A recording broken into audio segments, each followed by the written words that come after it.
လုံးပဲမိငါပါရှင်ဓမ္မ for life channel မှာကြိုဆိုပါရရှင်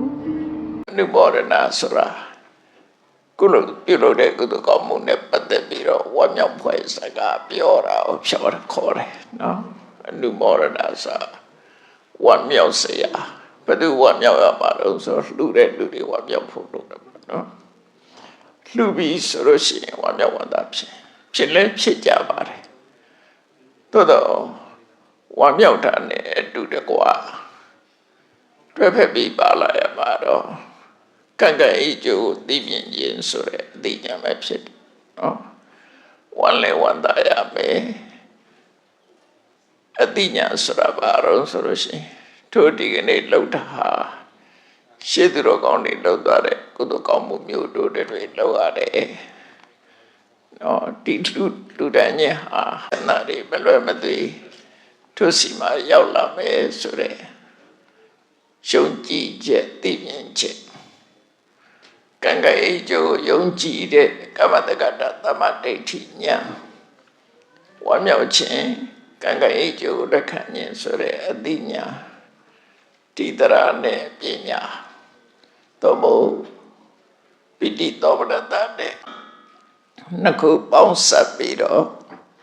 ဝမ်းမြောက်မှုဖြစ်ဖို့လိုတယ်ပေါ့ကုသိုလ်ဆိုတာမျိုးမျိုးရှိတယ်အကောင်းဆုံးကုသိုလ်ရွေးချယ်ပါဆိုလို့ရှိရင်အဘိဓမ္မာကျမ်းဂန်အရာပြောမစဲသောမနတသဟဂတဝမ်းမြောက်ဝမ်းသာဖြစ်တာတစ်ခုညာနာတံပယုတ်တာလူရင်းရဲ့အကျိုးကျေးဇူးကိုသိတယ်သိရှိနားလည်ပြီးတော့အသိဉာဏ်နဲ့ရှင်းပြီးတော့လှူတယ်အသင်္ခါရိကစိတ်အားကိုပြုပြင်တိုက်တွန်းနေကြမလို့ပဲနဲ့အတ္တတရောလှူတယ်ဒီအချက်သုံးချက်ပဲနော်ဝမ်းမြောက်ခြင်းကတစ်ချက်အသိဉာဏ်ပါခြင်းကတစ်ချက်စိတ်အားထက်သန်ခြင်းကတစ်ချက်အဲ့ဒီသုံးချက်နဲ့ပြည့်စုံပြီဆိုလို့ရှိရင်ကိုယ်လူဟာစွမ်းအားပြည့်တယ်လှူဒန်းတာဖြစ်တယ်အဲ့ဒီမဲ့တစ်ခုခုချွတ်ရင်သွားလို့ရှိရင်စွမ်းအားရော့သွားတယ်ဘယ်ပဲဖြစ်ဘက်ထရီတောင်းသွားလို့ရှိမရဘူးလေဘယ်စစ်မီအားရောနေရင်လည်းမီအပြည့်လာမှာမဟုတ်ဘူးအဲ့ဒါလိုပဲလူတွေတန်းနေဆိုတဲ့အခါမှာကိုယ်ရင်ထဲမှာဒီသုံးချက်အပြည့်ဖြစ်နေအောင်ရှိဖို့လိုတယ်နော်သောမနတဝမ်းမြောက်တယ်ညာနာတမယုတ်တာအသိဉာဏ်နဲ့ရှင်းနေတယ်အသင်္ခါရိက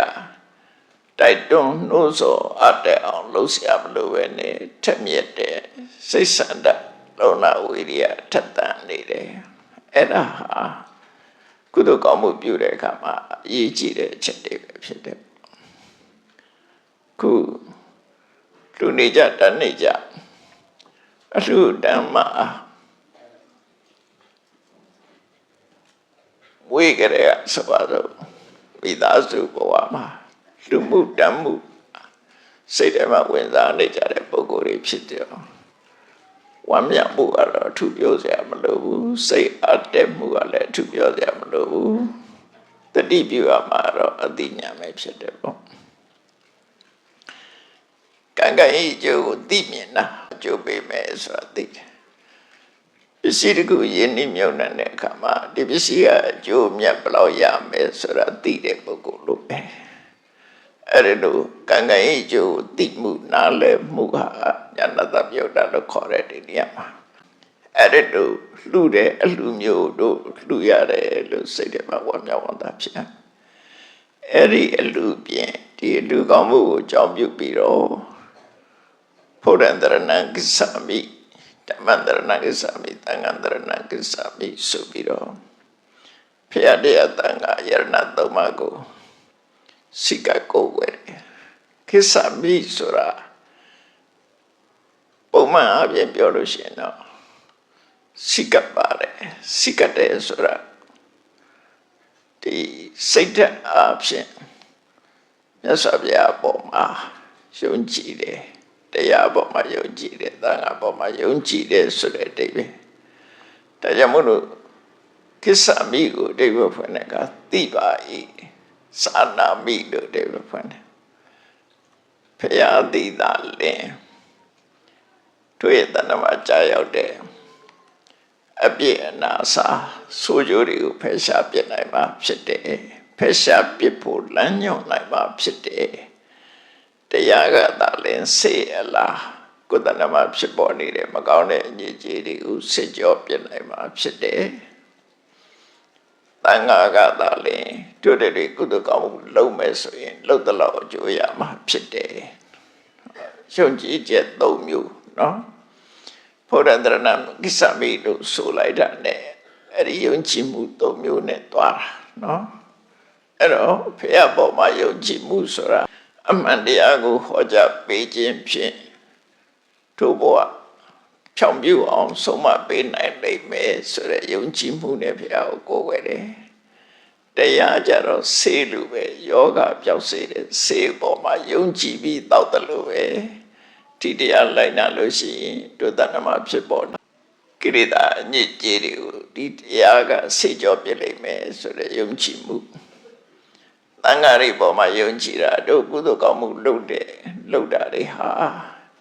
အဖတ်မတင်မဲ့နဲ့ဆုံးရှုံးသွားမှာမဟုတ်ပဲနဲ့မြေပေါ်မှာစိုက်လိုက်ရတယ်မြေကောင်းပေါ်မှာစိုက်လိုက်ရတယ်နော်အတိနာတပင်ဟာထွားကြိုင်ရှင်သန်ပြီးအတိမြတ်မြတ်သိမယ်ဆိုရည်ရွယ်ချက်တော့ကုသိုလ်ကောင်းမှုလုပ်တာကိုအကြောင်းပြုပြီးတော့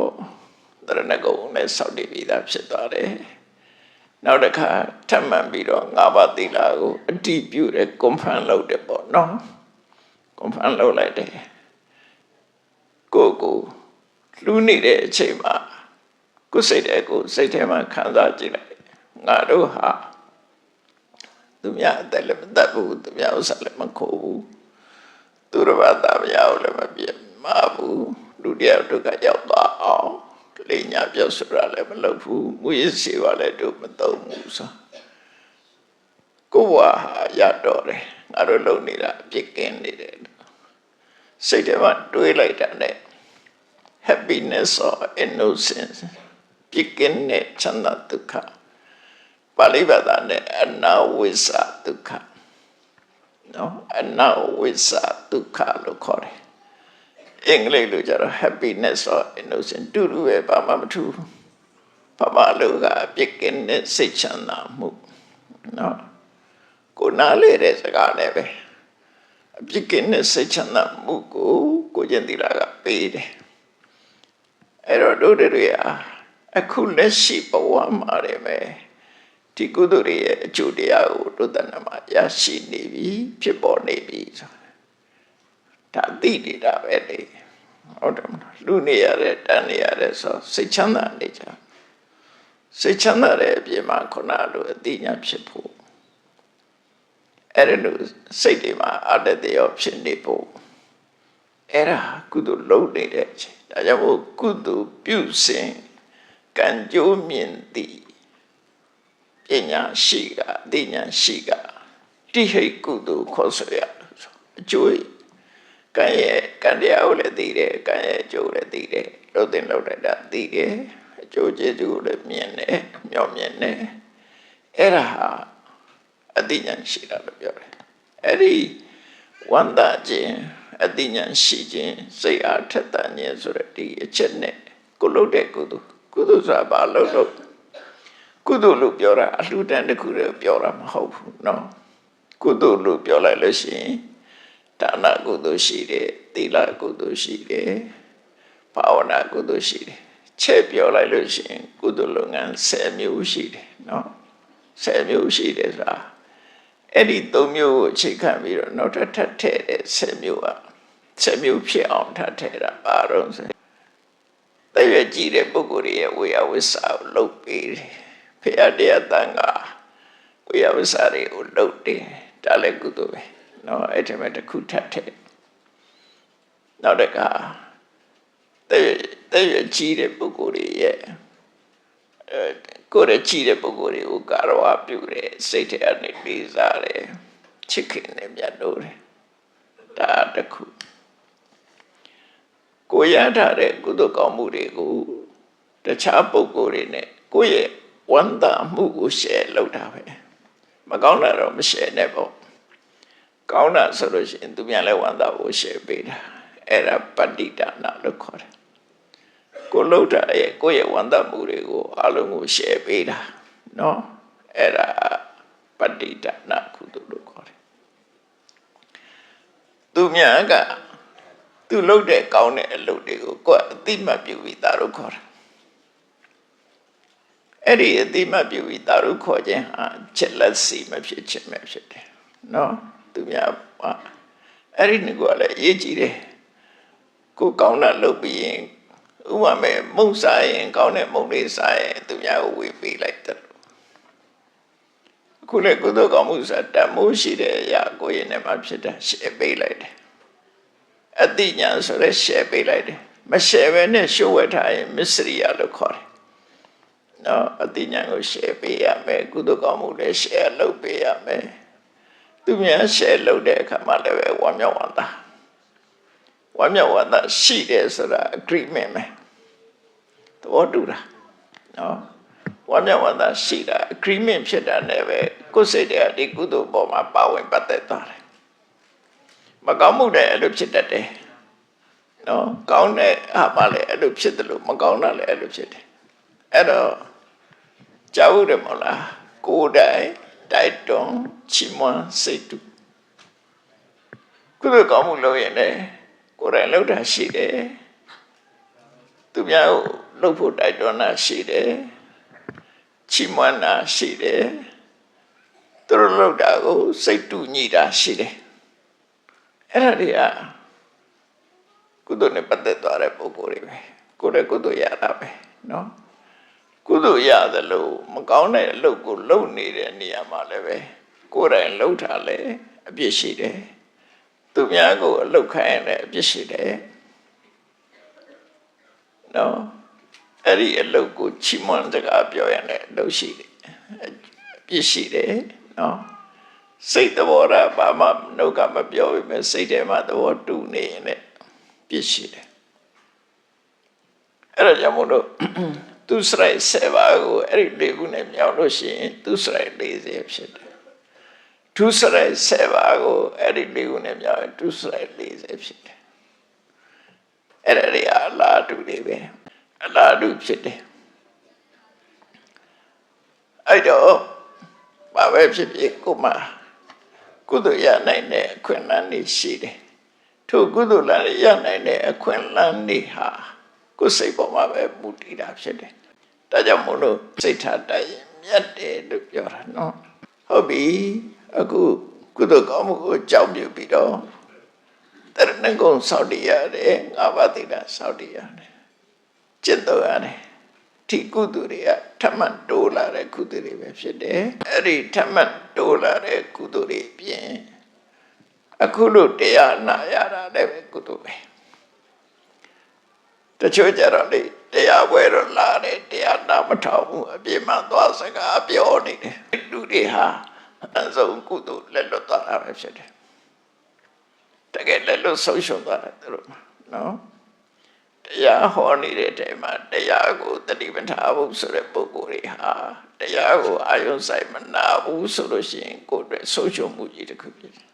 မြတ်စွာဘုရားဟောတာလေအတ္တဝနာတာဓမ္မတပရိဟာယန္တိမကြားနာရလို့ရှိရင်ဓမ္မကနေဆုံးရှုံးသွားပြီလို့ပြောတာအဲ့တော့တရားနာတာဟာလည်းပဲကုသိုလ်ပဲမလူလို့ကုသိုလ်မရဘူးလို့မထင်နဲ့တရားနာတာလည်းကုသိုလ်ပဲအဲ့ဒီတရားနာတဲ့ကုသိုလ်ကိုဘာကုသိုလ်လို့ပြောတော့ဆိုရင်ပညာသဝတ္တနိကပฏิပဒါကုသိုလ်လို့ခေါ်တယ်အသိပညာကိုတိုးတက်စေတာဒါချက်ချင်းရတယ်အခုတရားနာအခုသိဒါချက်ချင်းရတဲ့ကုသိုလ်ပဲနော်ကုသိုလ်ဆိုတာကောင်းကျိုးချမ်းသာပေးနိုင်တဲ့အရာတွေကိုခေါ်တာအဲ့တော့ကုသိုလ်ဆိုတာအများကြီးပဲအဲ့ဒါတို့ကိုယ့်ရဲ့အသိဉာဏ်ကိုကံကံရဲ့ယုံကြည်တာလည်းပဲကုသိုလ်ပဲသူများကိုဟောပြောပေးပြီးတော့အသိဉာဏ်ပေးတာလည်းပဲကုသိုလ်ပဲသူများဟောပြောနေတာကိုသေသေးချာချာနားဆိုင်ထောင်တာလည်းကုသိုလ်ပဲအဲ့တော့ကုသိုလ်ရဖို့ရအခွင့်အလမ်းတွေအများကြီးရှိတယ် သို့တော့မုံဝေတဲ့အခါမှာမုံကိုလက်မခံမှုဆိုရင်တော့မရဘူးမုံရမှာမဟုတ်ဘာပဲလို့ကုသိုလ်လုပ်တဲ့ဆိုလက်ခံမှုအရှိရမယ်နော်လက်ခံရမယ်လက်ခံနေဆိုတာမုံဝေတဲ့အခါကျတော့မုံကိုလက်ခံယူတာတရားဟောတဲ့အခါကျတော့တရားကိုနားဆိုင်နားထောင်တာဒါလက်ခံနဲ့ခေါ်တယ်အဲ့ဒါကုသိုလ်ရလုပ်တယ်ဒီလိုပြောလို့လားနော်အဲ့တော့ကုသိုလ်ကောင်းမှုဆိုတာရှုတတ်မယ်ဆိုရင်ကုသိုလ်တွေအများကြီးရတယ်အဲ့တော့အခုလိုလှူမှုတန်မှုဆိုတာကတော့ကိုယ်တိုင်းတာနဲ့ကိုလှူကြတယ်ကိုယ်ရင်ထဲမှာသရတရားပေါက်တာမြတ်စွာဘုရားကဟောတယ်အထဒါနတတ္တပံအတုဒါနကိုဘယ်မှာလုပ်ရမလဲမိကွန်းတစ်ခုရှိတယ်နော်သူလှူခြင်းနဲ့ဘယ်လှူရမလဲတတခုဘယ်နေရလှူရင်ပို့ပြီးတော့အကျိုးရှိမလဲတတခုမိကွန်းတစ်ခုမတူဘူးနော်ဘယ်မှာလှူရမလဲတော့မဟုတ်ပဲပုဂ္ဂိုလ်လှူရမလဲဘယ်မှာလှူရမလဲဆိုဌာနဖြစ်စေပုဂ္ဂိုလ်ဖြစ်စေပေါ့နော်ဘယ်မှာလှူရမလဲဆိုတာမိကွန်းတစ်ခုဘယ်မှာလှူရင်အကျိုးကြီးမလဲအဲ့ဒါတစ်ခုအဲ့ဒီနှစ်ခုရှိတဲ့တည်းပဲမြတ်စွာဘုရားဖြေတာလေးကိုနားထောင်ကြည့်ကထဒါနံတတ္တပံအလှူဒါနဘယ်မှာလုပ်ရမလဲဆိုရင်မြတ်စွာဘုရားကဖြေတယ်ယထပတိရတိတထတေဟိမင်းကြည်ညိုတဲ့နေရာလှူတယ်ကိုစိတ်ပါတဲ့နေရာလှူကိုလှူခြင်းတဲ့နေရာလှူလို့ပြောတာနော်အဲ့ဒါတတိထားဘယ်နေရာမှာလှူရမလဲဆိုရင်နော်ကိုလှူခြင်းတဲ့နေရာလှူမင်းဘယ်နေရာမှာစိတ်ဝင်စားတော့စိတ်ဝင်စားတဲ့နေရာလှူဘယ်လူမျိုးစိတ်ဝင်စားတဲ့အဲ့ဒီစိတ်ဝင်စားတဲ့လူမျိုးလှူနော်ဘယ်သူလှူရမလဲကိုစိတ်ထဲမှာလှူခြင်းတဲ့ပုဂ္ဂိုလ်လှူဘယ်ပုဂ္ဂိုလ်ပဲလှူမြတ်စွာဘုရားလှူရှိနောက်တစ်ခုကကထဒိဏမဟာဗလံဘယ်လှူမှအကျိုးကြီးတယ်လဲဆိုတဲ့အခါကျတော့မြတ်စွာဘုရားလမ်းညွှန်နဲ့အဲ့ဒါကြတော့နော်ကိုကျင့်သီလရှိတဲ့လူကိုလှူတကယ်အသုံးတဲ့မဲ့နေရာကိုလှူလွန်ကျင်တာအဲ့ဒါကြတော့သူမိကောမတူဘူးလေဘယ်လှူရင်အကျိုးရှိမလဲအကျိုးဆိုတာတစ်မျိုးရှိတယ်ကိုလှူတဲ့ပစ္စည်းဟာအလှူကပုဂ္ဂိုလ်ဘယ်လိုအကျိုးပြုတယ်လဲဒါလည်းတစ်ခုပဲကိုပြန်ပြီးတော့ရရှိလာမဲ့အကျိုးတရားကဒါလည်းတစ်ခုဒါပါနဲ့ဥပမာတူတော့ဆိုရင်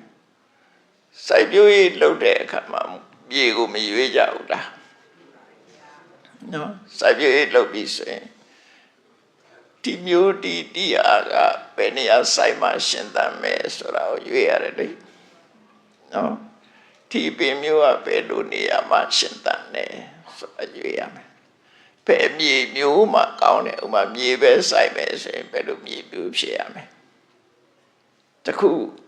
ချုံဆိုင်တဲ့ဆိုရင်ဘယ်လိုမြေမျိုးဖြစ်ရမလဲဆန်းဆိုင်တဲ့ဆိုရင်ဘယ်လိုမြေမျိုးဖြစ်ရမလဲမြေကိုရွေးရတယ်မြန်မာပြည်မှာကြတော့ကြီးပွားတိုးတက်တဲ့နိုင်ငံတွေမှာကြတော့အလုပ်လေ Bind test လုပ်တယ်ဒီမှာတော့ Swine test လုပ်နိုင်တဲ့အနေအထားမရှိဘူးဖြစ်တယ်တော့မှတော့တွေ့တယ်မြေစိုက်ကြတာဖြစ်တယ် Swine test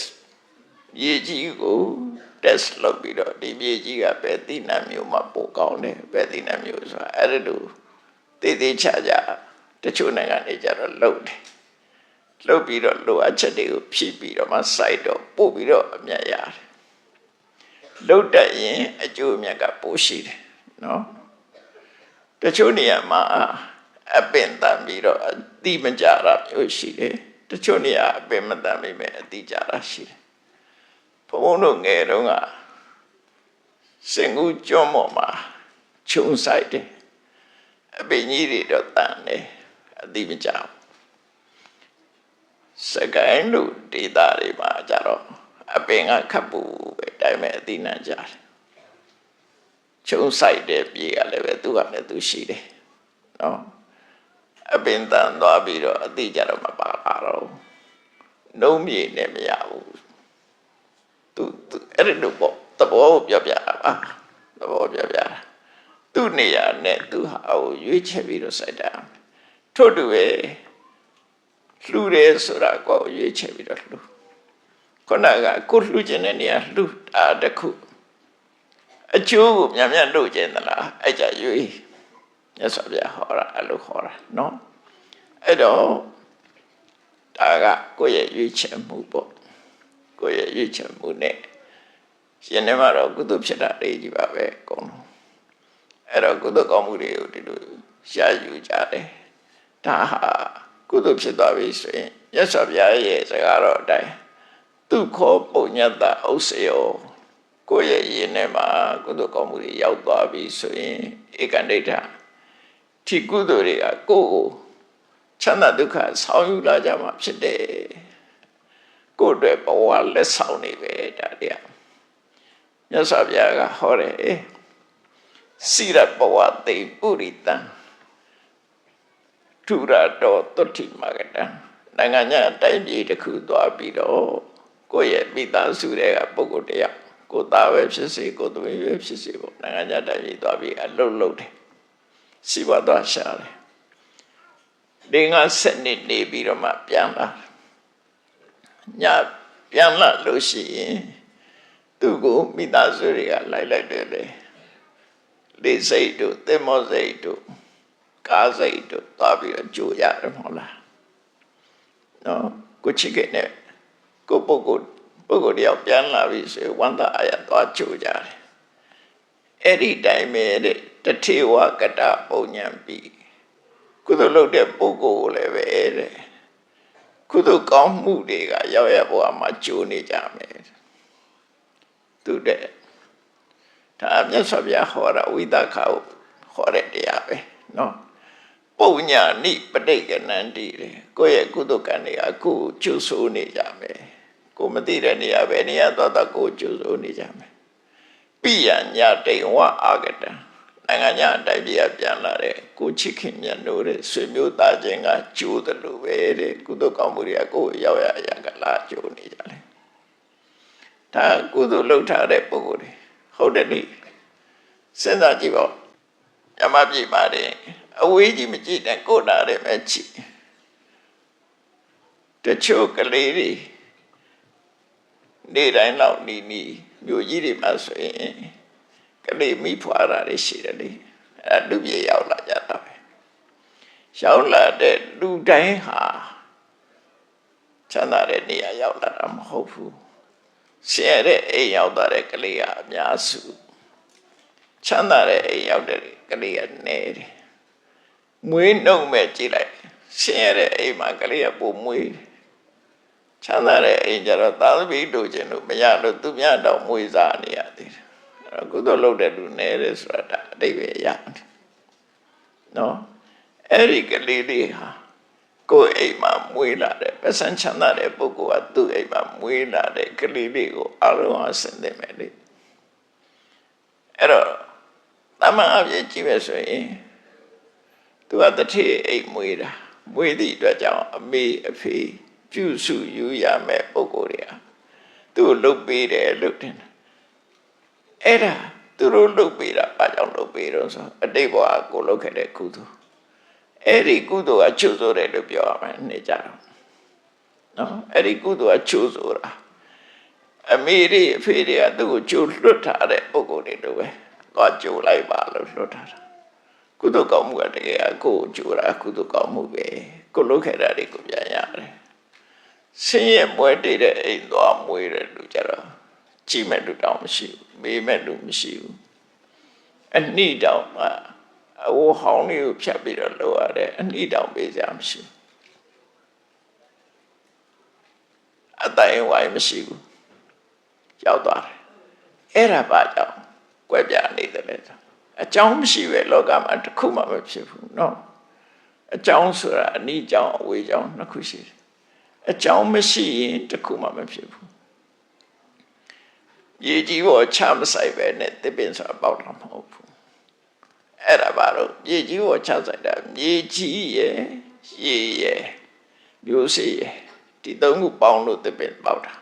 တစ်ခုတည်းနဲ့ပေါက်တာမဟုတ်ဘူး မျိုးစေ့ရှိုံနဲ့တပင်မပေါက်ဘူးမျိုးစေ့ရှိပြီးပလင်းနဲ့ထည့်တာပါလားလို့ပေါက်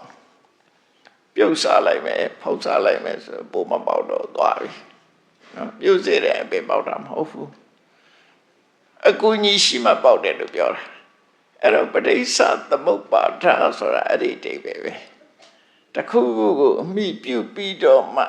ထုတ်လို့နိုင်တာအကြောင်းတောင်မှပဲနော်အလုံးကပဋိစ္စသမုပ္ပါဆိုကြားဘူးကြတယ်မဟုတ်လားသမုပ္ပါဆိုတာသမုပ္ပါဒဖြစ်စေတဲ့အကြောင်းတရားအဲ့ဒီအကြောင်းအဲ့ဒါဘာပြောတာတော့ဆိုသိချစဉ်းစားကြည့်ရင်တိတ်လေးသည်အပင်ကိုပေါက်စေနိုင်တယ်မျိုးစေ့လေးကအပင်နဲ့အမြင့်နဲ့အပင်ကိုထုတ်ပေးတယ်သူကဖြစ်စေတယ်သို့တော့သူတကူတည်းထုတ်နိုင်လားလို့မထုတ်နိုင်ဘူးမြေနဲ့ရေနဲ့အကူကြီးကိုသူယူရမယ်မြေရေကိုအမိပြုပြီးမှလို့ဆိုတာအဲ့ဒါပဋိစ္စမြေနဲ့ရေကိုအမိပြုပြီးမှပဋိစ္စသမုပ္ပါဒမျိုးစိတ်လေးတွေကအမြင့်ကိုထုံမယ်အညောင်လေးထုံမယ်အဲ့ဒါကိုဆိုလိုတာနော်ဖေးရပဲဖြစ်ဖြစ်တခုအမိပြုရလူဘဝရောက်လာတာရောအမိမပြုရဘူးလားအမေနဲ့အဖေရဲ့တွေ့တာပေါ်မှာအမိပြုရတာဒီလိုက်ပေါက်တာမဟုတ်ကြက်ပဲကြည့်လိုက်ပါကျုပ်တယ်မှာအတွင်းကအနှစ်ကဝါလေးပြင်မကအကားလေးအဲ့ဒီမဲ့ကြက်ကအဲ့ဒါကြက်မဟုတ်သေးဘူးအဲ့ဒီမှာဖြစ်နေတဲ့တတိမျိုးစိတ်လေးအမှကြက်ဖြစ်တာနော်မိဘရဲ့စပန်နဲ့ဥပန်ဆိုတဲ့ဟာကဆွိုင်းမယ်မြေကြီးပဲအဲ့ဒီပေါ်မှာမှကံကပေးလိုက်တဲ့မျိုးစိတ်လေးကြာလာတာအဲ့ဒီမျိုးစိတ်လေးအမှလူဖြစ်လာတာဘောပါနော်အဲ့တော့အမိပြုပြီးမှတခုထုတ်လို့နိုင်တယ်အဲ့ဒါကိုဆိုလို့တဲ့ပဋိစ္စသမုပ္ပါဒအခုဟာကုသိုလ်ကောင်းမှုဖြစ်တာပဲကြည်အမိပြုပြီးမှဖြစ်တယ်ဘာတွေအမိပြုရလဲကိုယ်ရင်ထဲမှာတတ္တာဆိုတာရှိဖို့လိုတယ်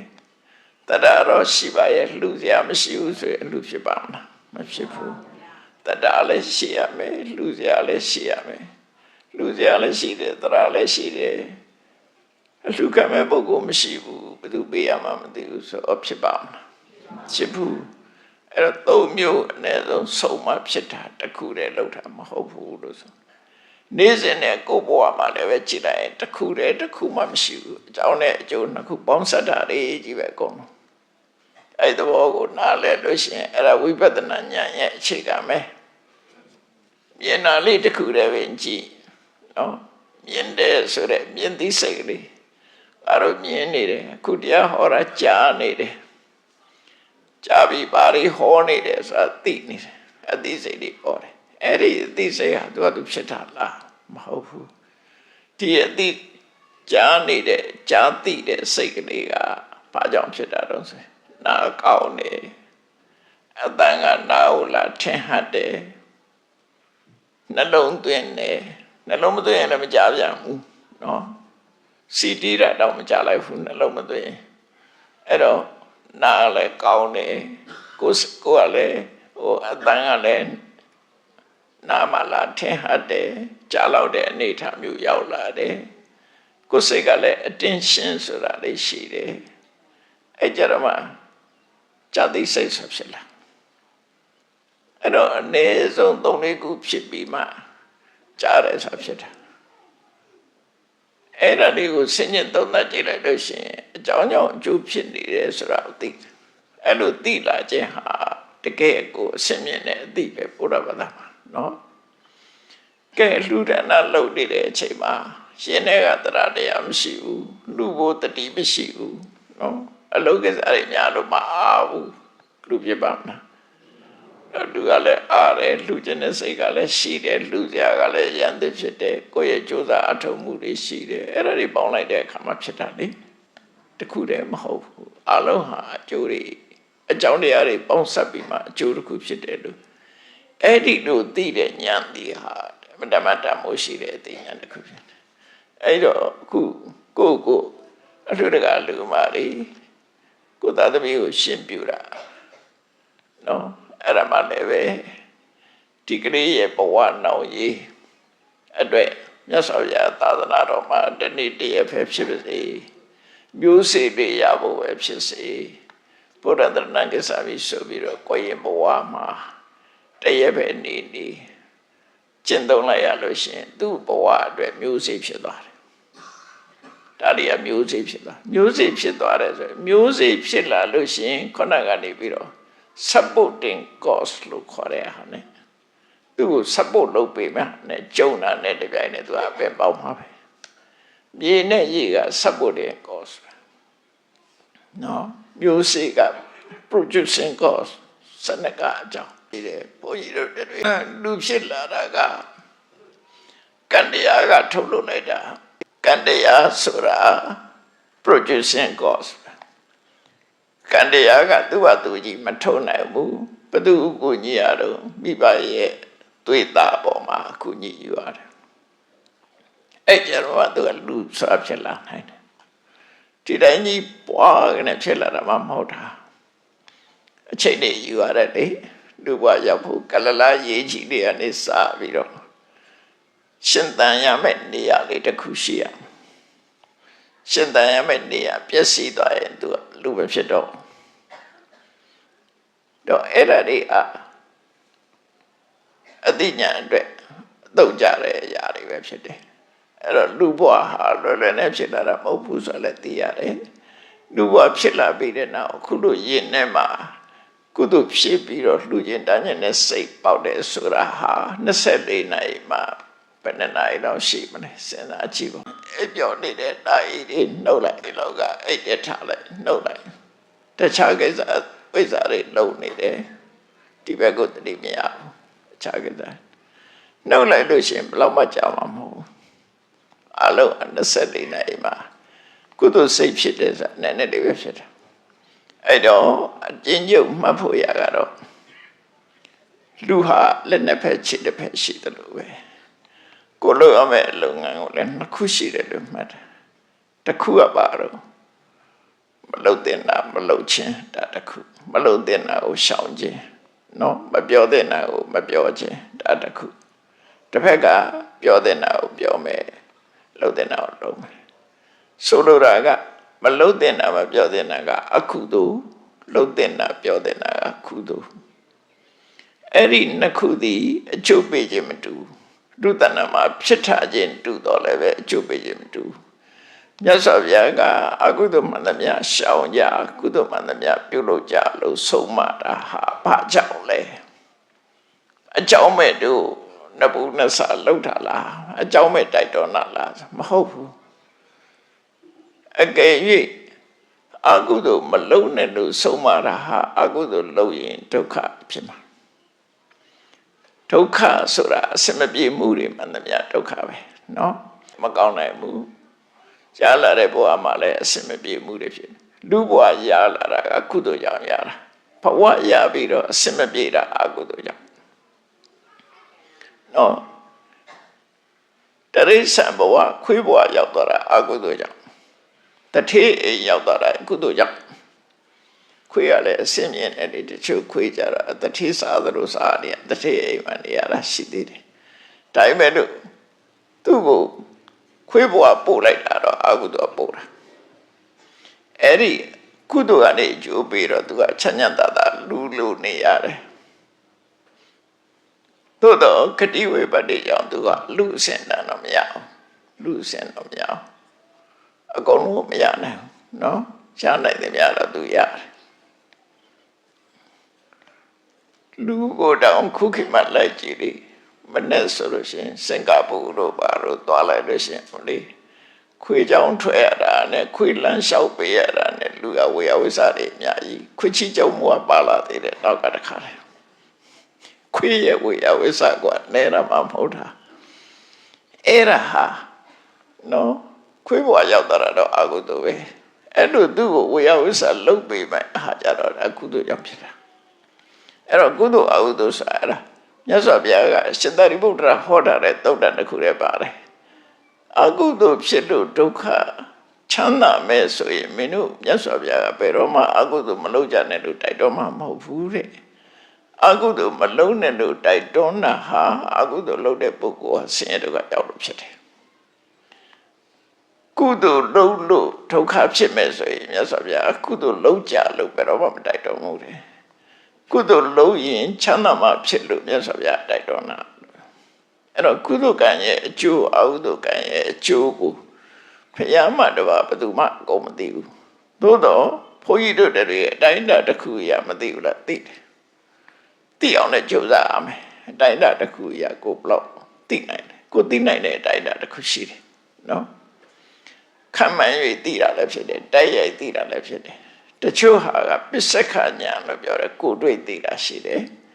အနုမာန inference ကြတော့တဆင့်တချမ်းပဲအသိပေါ့နော်အဲ့ဒါမျိုးနဲ့လည်းသိလို့ရအဲ့ဒါကြောင့်မို့ဒီကနေ့ဩဝါဒတရားအနေနဲ့ကိုယ်ဘဝမှာရှင်းနှစ်ဖက်လက်နှစ်ဖက်တစ်ဖွဲ့ဖြစ်တဲ့တစ်ဖက်ကမကောင်းမှုအကုသိုလ်ရှောင်ကျဉ်ခြင်းတစ်ဖက်ကကုသိုလ်ကောင်းမှုကိုပြုလုပ်ခြင်းဆိုအဲ့ဒီနှစ်ခုသွားမှပြည့်စုံတယ်နော်ဆိုလိုတဲ့ဒီဘက်ကလှုပ်တင်တာကိုမလှုပ်ခြင်းနဲ့လှုပ်တင်တာကိုလှုပ်ခြင်းမလှုပ်တင်တာမလှုပ်ပဲနေုံနဲ့မရဘူးလှုပ်တင်တာလှုပ်အောင်မဲ့တစ်ဖက်ကနော်ဒီနှစ်ခုက side by side သွားနေရမှာမပြောတင်တာကိုမပြောနဲ့ပြောတင်တာကိုပြောရမယ်ဒါတပြိုင်နဲ့တော့အမကိစ္စနှစ်ခုနော်အခုတို့တွေဟာကုသိုလ်ကောင်းမှုကိုပြုလုပ်ခြင်းဖြင့်ကုသိုလ်ကောင်းမှုကိုလုပ်နေတယ်တစ်ဖက်ကလည်းပဲမကောင်းမှုအကုသိုလ်တွေကိုတို့တွေရှောင်ဖို့ကြိုးစားရမယ်မကောင်းတာကိုလည်းရှောင်ရမယ်ကောင်းတာကိုလုပ်အောင်ဘာကြောင့်လို့ဆိုရင်မလုပ်တဲ့နာကိုလှုပ်ခြင်းဟာအပြစ်ဖြစ်တယ်လို့ပဲလှုပ်တဲ့နာကိုမလှုပ်လို့ရှိရင်လည်းပဲကောင်းကျိုးချမ်းသာမရဘူးမပြောတဲ့နာကိုပြောရင်အပြစ်ဖြစ်တယ်လို့ပဲပြောတဲ့နာမပြောဘဲနေဆိုရုပ်တယ်အဲ့ဒါကြောင့်နှစ်ခုဟာတပြိုင်တည်းရှိရမယ်ခြေနှစ်ဖက်လက်နှစ်ဖက်တို့ပဲတစ်ဖက်ကမလှုပ်တဲ့နာကိုရှောင်တစ်ဖက်ကလှုပ်တဲ့နာကိုလှုပ်ဘဝမှာအဲ့ဒါမှသာပြည့်စုံတယ်အေး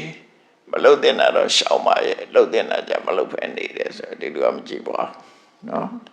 တစ်ခုပြည့်စုံအောင်ပဲဒီလိုဆိုလို့ပေါ့ဒါကြောင့်ဒီကနေ့အဆုံးမဩဝါဒအနေနဲ့အချင်းချင်းမှတ်ရမှာတော့ကျန်တာတွေများတာမမှတ်မိဘူးဆိုရင်လောကကြီးမှာမလှုပ်တဲ့နာကိုမလှုပ်ဖို့နဲ့လှုပ်တဲ့နာလှုပ်ဖို့ဒီတစ်ခုပဲမှတ်ထားမှာနော်အဲ့တော့မလှုပ်တဲ့နာကအကုသိုလ်လှုပ်တဲ့နာကကုသိုလ်အဲ့ဒီနှစ်ခုစလုံးပြည့်စုံမှပြည့်စုံတယ်နော်ပြောမယ်ဆိုလို့ရှိရင်အလုံးပြောနေကြတယ်ပါတယ်ဆွဲတော်ရွက်တို့ပဲဆွဲတော်ရွက်ကတချမ်းပဲမဟုတ်ဘူးနှစ်ခုမှဖက်ကလေးနှစ်ခုမှတက်ရွက်မဟုတ်လားရှိုးရန်လေးတစ်ခုမှနေတာအဲ့ဒါတို့ပဲမလှုပ်တဲ့နာကိုမလှုပ်ခြင်းလှုပ်တဲ့နာကိုလှုပ်ခြင်းဒီနှစ်ခုမှတက်ရွက်ဖြစ်မယ်နော်ပန်းနဲ့ခေါင်းလို့ခုကစက်ကူပန်းနဲ့ခေါင်းမရှိတော့ဘူးခုကတင်ငါမရှိတော့စက်ကူပဲဖြစ်နေအဲ့ဒါတို့ပြည့်စုံအောင်ကိုယ့်ဘဝကိုကိုယ့်အကိုထိန်းချောင်းပြီးတော့ကြိုးစားအားထုတ်နိုင်ကြပါစေကုန်သတည်း